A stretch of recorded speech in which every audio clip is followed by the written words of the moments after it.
Hello everyone, and welcome back to the events videos for Let's Play Prototype.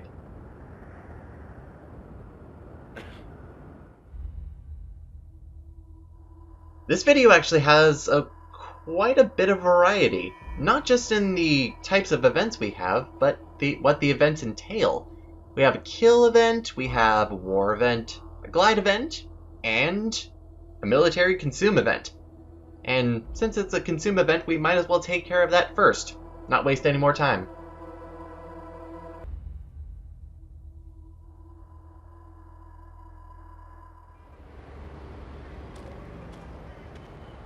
Inconspicuous behind a tree. Let's go and pick this guy up.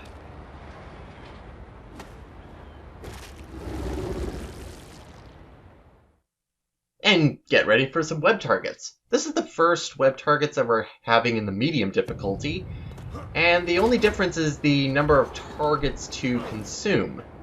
Nothing much. The only real challenge with increasing the amount of targets is I don't think they actually increase the time limit that you have, so you better be good about picking up the targets, which apparently I'm not. Luckily, if you fail to get the first one, the next one pops up. You just waste precious time. Precious time that can be good to have.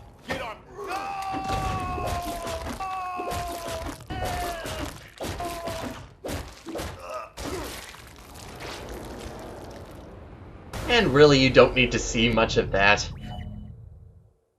Simple enough as it is.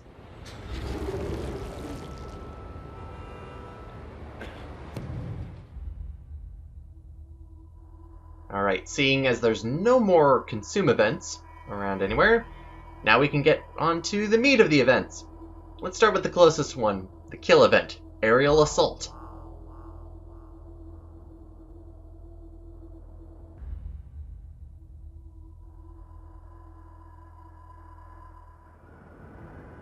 Well, we're up on a roof. This must mean that we're using a helicopter? No! Who needs a helicopter when you have a missile launcher? That's all you need.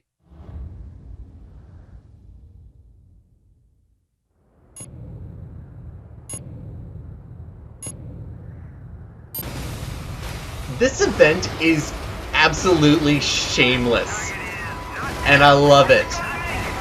Really, the only thing about this event is helicopters come out of the sky, and you get to shoot them out of the sky. It's great. Just keep pulling the lock on, switch between helicopters. One missile will take them down. That's all you got. And that's all you really need. It is short and sweet and full of destruction and people dying. Except sometimes they destroy on top of the roof, so you're gonna waste precious seconds in order to get that gold requirement that you want. Now I think it's as the event goes along, like once you get like under 15 seconds or so, then different helicopters show up. So sometimes we're getting 7 points and then all of a sudden different helicopters show up and we'll get 10 points apiece. It's hard to discern which helicopters are coming at you though, but really, does it really matter? You're just destroying things left and right without any repercussions or thought to them. And it's just great that way. I wouldn't change anything for the world.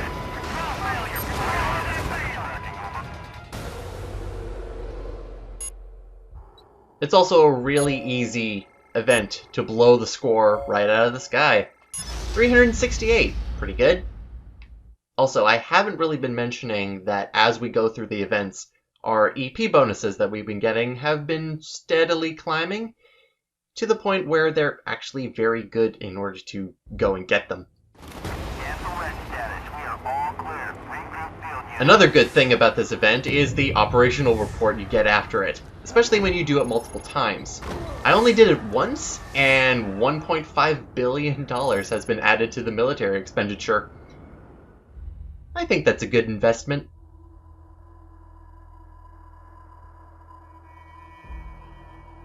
So right off the heels of that one, let's go to the war event. Final combat.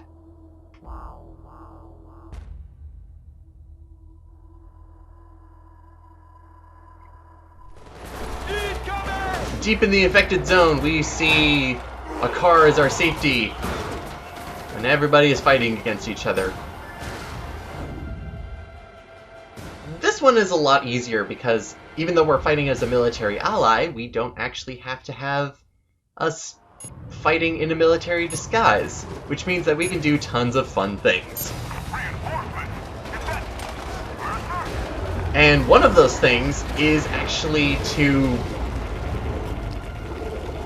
exploit moves in order to make this done as quick as possible. This is one of the few war events where you're actually able to do this. Tendril Barrage is just your best friend, overall, all the time. It's great. And if you're stuck on critical mass, well, you can just go after some of the hunters there. Lucky for me, these hunters are able to just quickly be consumed, and we can just go right back to killing.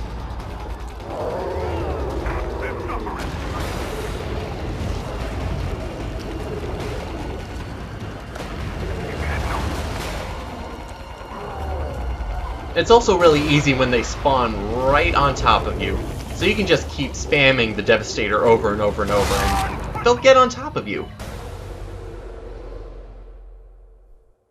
And there you have it, a war event done in 42 seconds. Now, I was kind of going through this, I'm going like, well, I'm done the event, maybe I should just go on to the next one, but this really isn't that fair. This is a way to just exploit. Let's do this properly.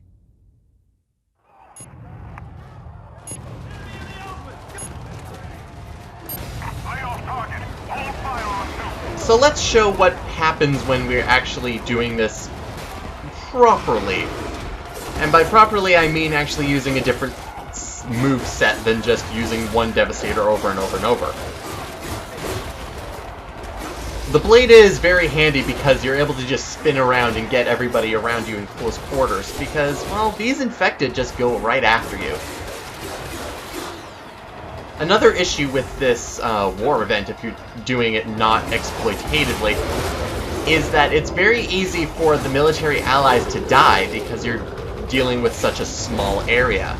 If you're going towards the military side and you're fighting against guys, well, chances are the military are going to drop like flies, and that's bad.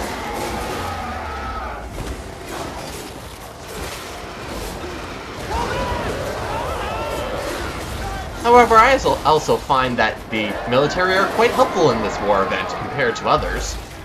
They just know exactly what to do, and because all of the guys fly at you, it's really handy, especially when the missile launchers actually hit their target.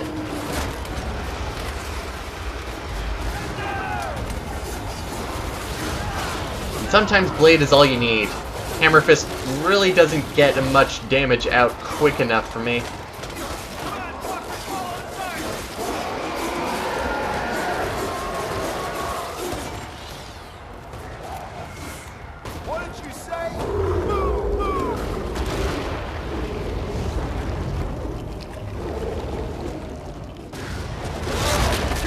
Be sparing with your Devastators when you're on that side, because you're probably going to be destroying every single one of the military allies that you have, spawning in the next wave.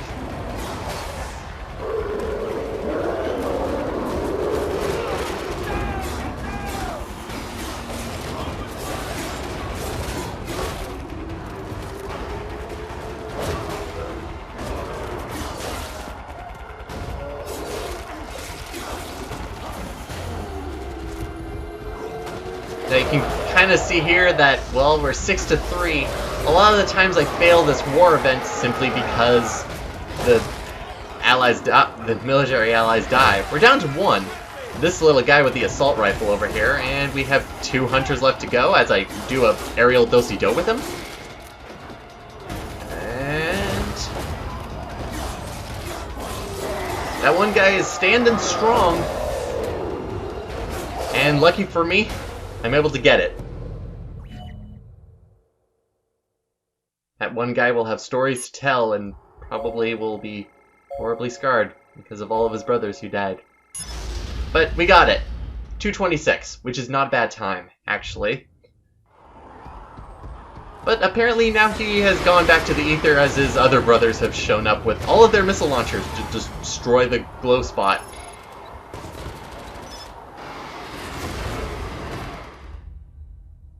So, all in all, that is a rather enjoyable war event.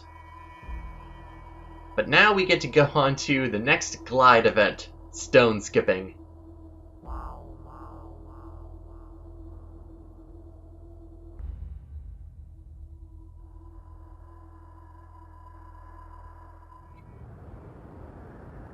We are getting to the point in the glide events where they're not getting that... they're getting monotonous. You kind of know what to expect. So at this point, glide events start switching things up. You want to know why it's called stone skipping? Well, maybe it's because we're going over water.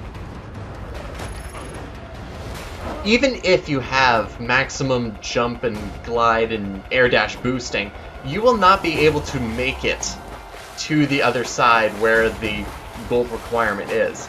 So that is where water comes in handy.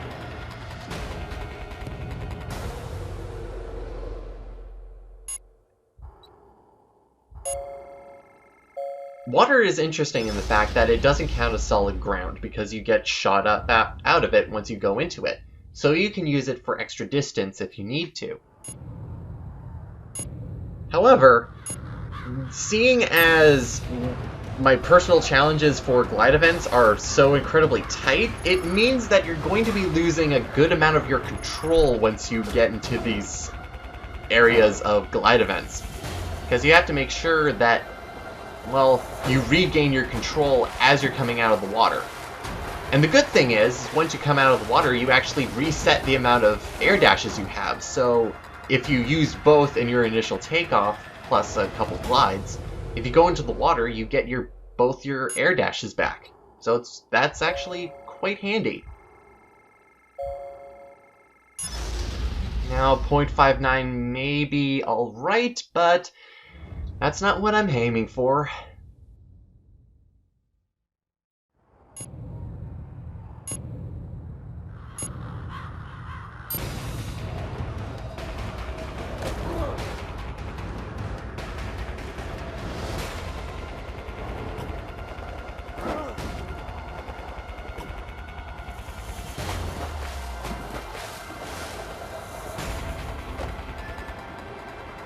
And there we have it! I was crossing my fingers, and there we go! 0.05. Sometimes I really have to get a live reaction of when I get that the first time on recording, because, well, I am very happy when I get that. So that is it for the events. And hopefully we're able to keep up the streak of matching my records for glide events. And I hope that when I check my records for the next 4, because we only have 4 glide events left, that they're not 0.05, because I really hate going through and getting all those. So, I'll see you next time, everyone, as we go and unlock the next couple of events. See you next time, everyone.